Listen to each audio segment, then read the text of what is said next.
All right, ladies and gentlemen, you are locked on Falcons. I'm your host, Aaron Freeman. And today, Steve Wyche dropped some knowledge on how the Falcons can create cap space, including giving out extensions to Grady, Jarrett, Jake Matthews, Matt Ryan, who's getting paid and who's not.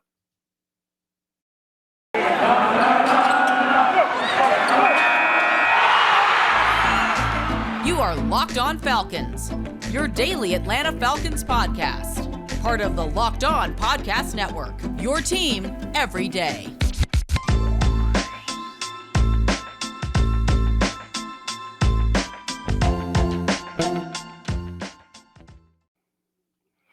So, guys, you know me. I'm Aaron Freeman, been covering the Falcons for many years, formerly at FalcFans.com, RIP, still going strong on Twitter at FalcFans, and of course, the host of this preeminent Locked On Falcons podcast, your daily Atlanta Falcons podcast, right here on the Locked On Podcast Network, your team every day. And of course, before we get into today's topic, talking all about the Falcons salary cap situation and some nuggets of information that Steve Wyche dropped on the NFL Network on Monday. I want to thank everybody that makes Locked On Falcons their first listen each and every day. Of course, Locked On Falcons is free and available on a variety of podcast platforms, including Apple, Odyssey, Google, Spotify, as well as on YouTube. Make sure you subscribe to the Locked On Falcons YouTube channel and give us a like. When you do, give us a comment as well. So I was all planned and geared up to talk about cap cuts and that the Falcons may be interested in three cone times and their importance to certain positions at the combine this week. But fortunately, Steve Wyche gave me something a little bit meatier to chew on the NFL Network, discussing ways that the Falcons can free up their cap space. And let's just sort of go through the bullet points that he had. He talked about Cordarrelle Patterson being a player that they would love to have back. They want him to be sort of the model moving forward, where guys can come in like Patterson did this past year and sign one-year deals, resurrect their careers, and then secure the bag a year later. And then Steve Wyche discussed other ways that the Falcons can create cap space so that they can become mid-market shoppers this offseason. One of those was restructuring or extending Grady, Jarrett. That's what they're planning on. That'll probably happen soon, seemingly referring to that extension. He also mentioned possibly, if not likely, trading Calvin Ridley, and he re-stressed the point that he made earlier this offseason, that, you know, a clean break may be good for both sides. Then he talked about extending Jake Matthews as someone that the Falcons like. And then he added that Matt Ryan was not necessarily going to get an extension, that they do not want to extend him, but it's something that they could do if needed. They don't want to necessarily push money into future years, but that is sort of a code red option for them that they have later on. So we'll take these point by point, talking first about the so-called Cordarrelle Patterson strategy of sort of signing guys on one-year deals, on prove-it deals, and getting those guys to play well and then, you know, secure the bag as, or I think he said get the bag, as he said it. And I think that's a viable strategy. That's a seemingly cost-effective strategy rather than handing out, you know, big guaranteed money or whatever the case may be. I think in order for the Falcons to implement that strategy, though, it kind of needs to require them to have to re-sign Cordarrelle Patterson, because I think it's going to be more meaningful for impending free agents to sort of see, okay, like the Falcons paid Cordarrelle Patterson, not some other team that paid Cordarrelle Patterson. If you're going to sign with the Falcons, just like, yeah, you play on a prove it deal and then we'll take care of you the next offseason if you live up to those expectations. And basically the Falcons now have to take care of Cordarrelle Patterson. And this gets back into the debate that has been ongoing on this channel as well as elsewhere on whether or not the Falcons will be able to keep Cordarrelle Patterson. Again, probably contrary to popular opinion, I do think I do want the Falcons to re-sign Cordarrelle Patterson. It also adds fuel to the fire. If we're taking this as their planned strategy, it adds fuel to the fire that I do think they are likely to keep him. I have felt fairly optimistic that the Falcons will find a way to re-sign Cordarrelle Patterson. It's just always been a question of price point. And that has been the point that, you know, everybody who has discussed this, and, you know, Mike Rothstein of ESPN, who just recently had Cordarrelle Patterson on his podcast, talked about this on his podcast, not directly with Cordarrelle Patterson, but, you know, that was his sort of takeaway on that. And, you know, I feel like as I've explained before, like if the Falcons do keep Cordarrelle Patterson, the way I would like to see it happen is sort of signing him to a multi-year contract that does involve a raise, but it's essentially he's signed to. It really breaks down to being a 1-year deal because I don't necessarily have the confidence that Cordarrelle Patterson is going to have multiple seasons, moving forward, where he played at the same level that he played in 2021. And we'll see if the Falcons sort of, agree with that, follow suit in that, or do they feel like he's a player that they're really confident will have a repeat performance in 2022 of his 2021 season. You know, basically, as I see it, like Patterson was the team's second most effective weapon after Kyle Pitts on offense last year. But I feel like a good team on a good team, right? Which is debatable if the Falcons were that. But like I think on a playoff caliber team, he's probably more like the fourth or fifth best weapon on a team, and that's really what the Falcons are missing. Guys 2 and 3 or more on this roster, and that's something that they'll have to work on in acquiring. But I think should pay him like he's the fourth or fifth guy rather than the second best guy. And like the second best guy would make like 7 or 8 million a year, while the fourth or fifth guy might make like 4 million a year or something like that. So that's kind of where I'm at on Cordarrelle Patterson and what he's quote unquote worth or whatever the case may be. And we'll see if the Falcons can successfully implement this strategy. Maybe it does mean that their free agent choices and their signings may skew a little bit older, to get these guys that are maybe 27, 28 or older, to sign these 1-year deals, knowing that they'll still get another chance, another bite at the apple a year later, which, I don't generally have a problem with. I'm all about just getting good players. It doesn't really matter their age. Ideally, you can get younger players in free agency. Ideally, you can get more 26 and 27-year-olds, as they typically are in free agency. But, getting younger doesn't always mean success. Like that was a big selling point on why people thought the Dante Fowler move was a great move at the time because of how young he was and how much upside and potential he had.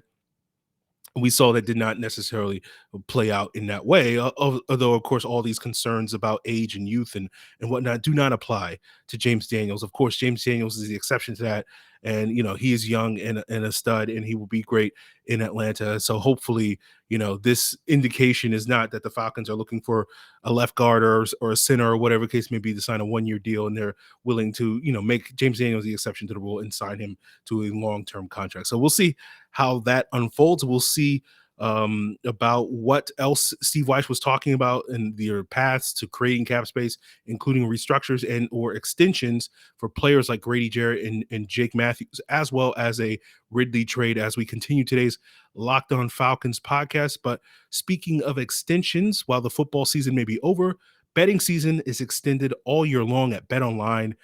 You can bet on basketball where college and pro hoops are in full swing. We got March Madness coming up in college hoops. We got the playoff stretch in the NBA coming up. And it's not just basketball. You can also bet on hockey, boxing, UFC, all the way to your favorite Vegas casino games at betonline.net, where you can find the latest odds, totals, player props, scores, podcasts, and more. Head to the website today or use your mobile device to sign up. Again, at betonline.net to learn more about the trends in action. BetOnline, where the game starts. So let's talk about the Calvin Ridley trade possibility, and don't really have anything else to add in addition to what Steve Wyche said. We've known for a while since Steve Wyche put it out there back at the beginning of January, nearly 2 months ago, that this is a possibility and maybe even a probability. At this point in time, it seems like things are headed in that direction.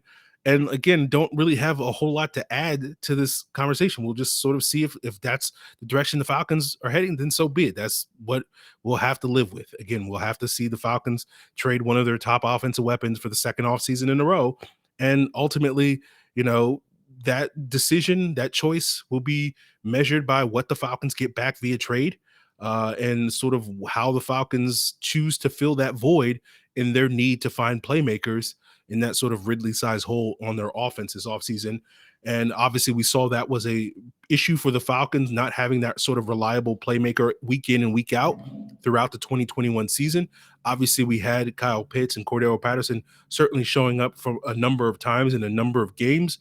But for both of those guys, it was really kind of a handful of games where you saw them be that sort of dynamic, explosive playmaker rather than that guy that can show up every single week. And that's, hopefully Pitts can grow more into that player, but you want to have other playmakers come in and hopefully fill that void. So we'll just sort of see how that goes with the Falcons. Talking about the contract extensions for potentially Grady Jarrett and Jake Matthews or restructures. Um, talking about Jake, I've been assuming all along that they would restructure his deal, but I think there is certain value to extending him. I think there's obviously value to extending Grady Jarrett. That's been a topic of conversation we've been talking about for now, basically, a year now. The question I have for potential extensions is really a timeline based issue. Because the markets for both of those guys in terms of what premium players at their respective positions are getting paid today is significantly higher than what it was in 2018 when we gave Jake Matthews his current extension, and in 2019 when we gave Grady Jarrett that extension. Jake in 2018 signed for $14.5 million a year 3.5 years ago. And I think that briefly made him the highest paid offensive tackle or second highest paid offensive tackle in the league at that time. And now in 2022, he's the 13th highest paid offensive tackle. So you would see an extension. You would imagine his market would require a little bit of a pay bump. Instead of 14.5 million, maybe 16 to 18 million dollars a year. Then you look at some older guys like David Bakhtiari, who signed for $23 million a year at the age of 29 last year. Jake Matthews is going to be age 30 this year. So maybe instead of 16 to 18 million dollars, you're looking at 18 to 20 million dollars in that regard. So that's a hefty pay increase. We've talked about Grady Jarrett's potential contract for basically the last year now. He signed for $17 million a year in 2019, and since then, particularly over the last 2 years, Leonard Williams and DeForest Buckner have both signed for $21 million a year, and that puts them only behind Aaron Donald's $22.5 million a year in terms of the highest paid defensive tackles in the business. And you heard this recent buzz since the Super Bowl. Aaron Donald's contemplating retirement. It feels like that's been put to bed in recent weeks, but I haven't been keeping up with it. But I kind of always assumed that was just kind of him, being like, if you want me to keep playing football, you got to pay me. And so I would imagine him and his agent are now like, look, you got to make us the highest paid non-quarterback in the league, a mark that's currently held by TJ Watt, who's making about $28 million a year. So if, Aaron Donald's, angling for an extension, in that $28 to $29 million range, that's kind of an upper end for where Grady Jarrett, if he wants to now be the second highest paid D tackle in the league, and the low end, the floor for that is $21 million a year. And so that's a pretty significant and hefty contract that the Falcons were thinking about extending Grady Jarrett. They would have to pay him.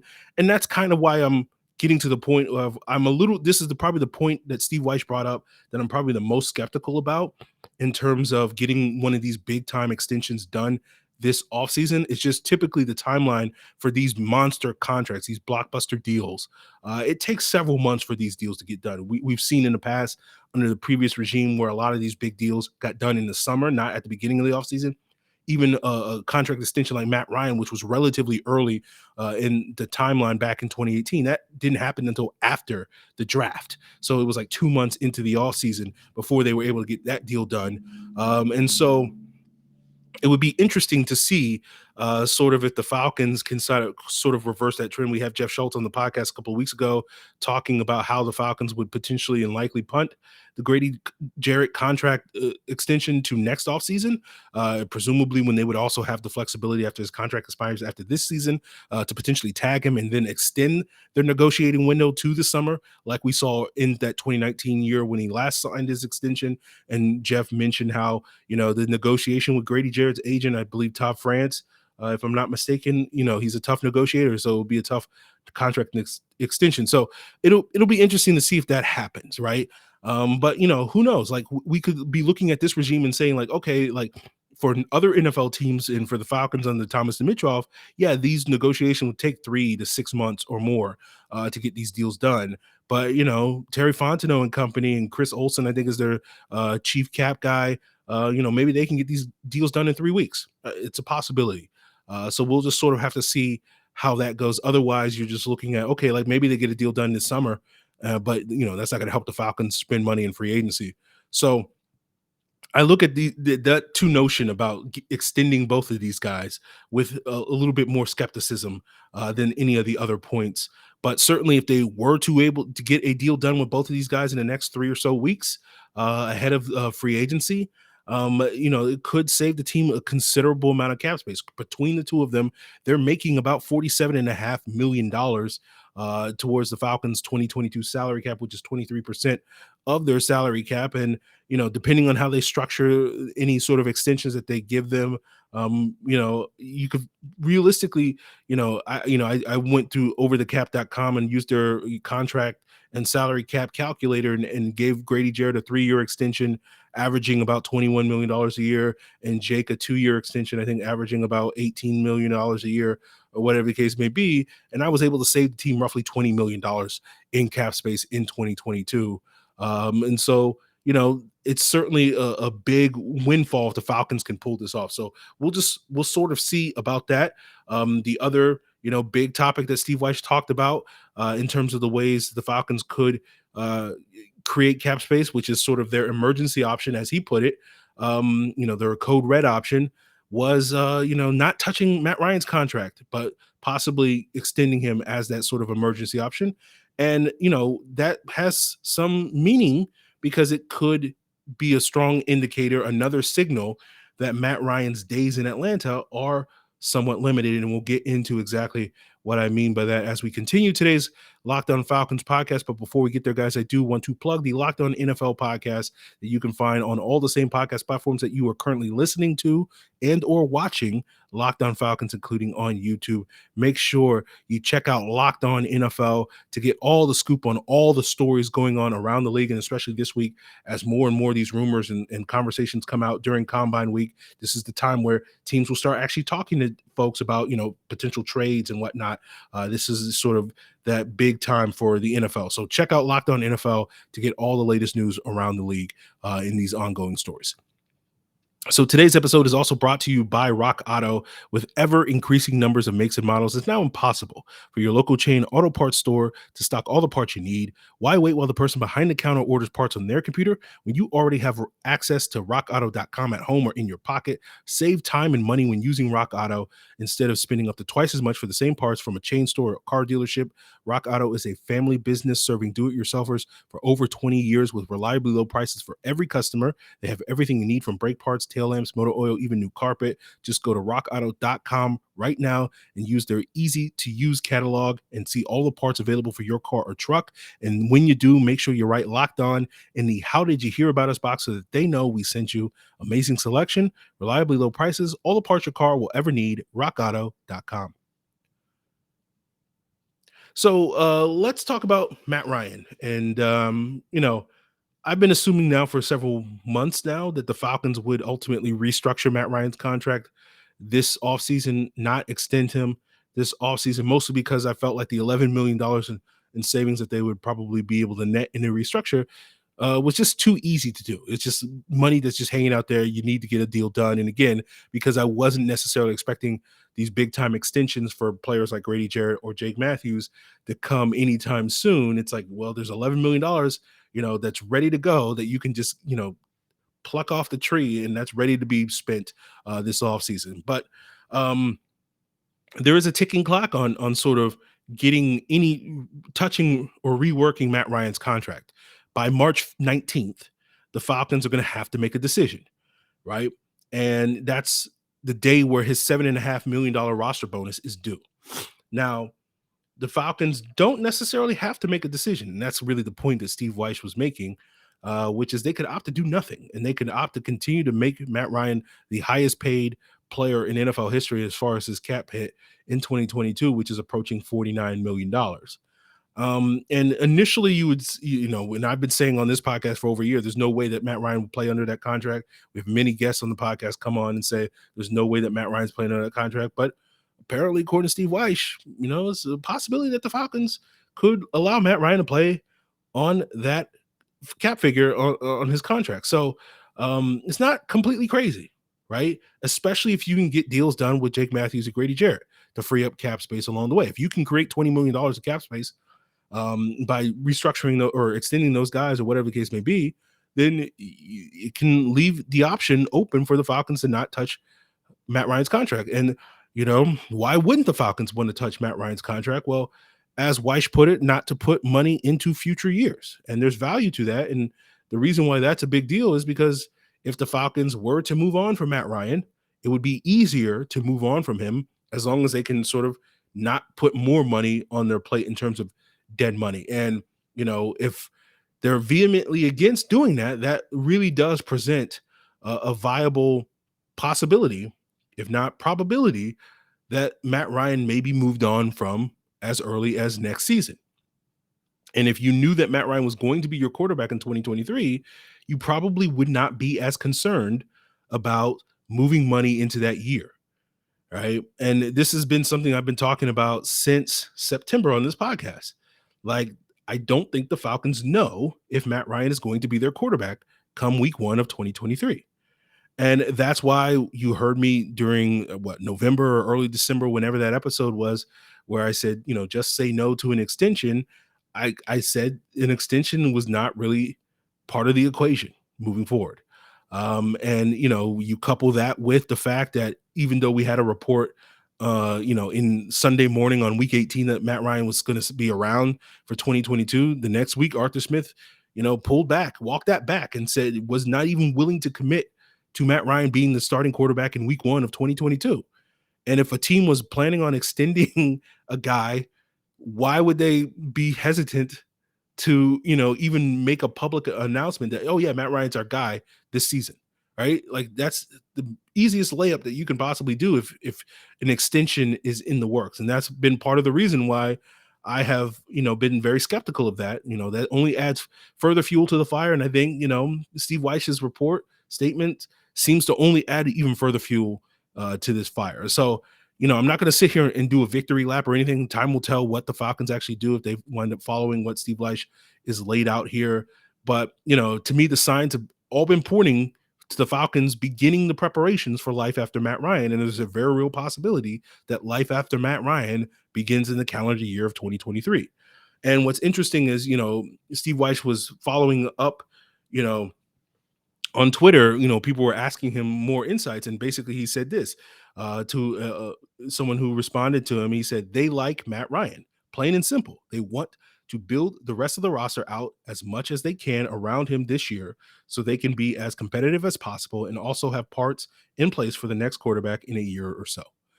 And so, like, basically that's been what I've been saying on this podcast. The only real issue there is, like, I think the next quarterback is probably going to be acquired this offseason at some point in the draft, while other people seem to think that the Falcons will punt that decision to next year or potentially the year after.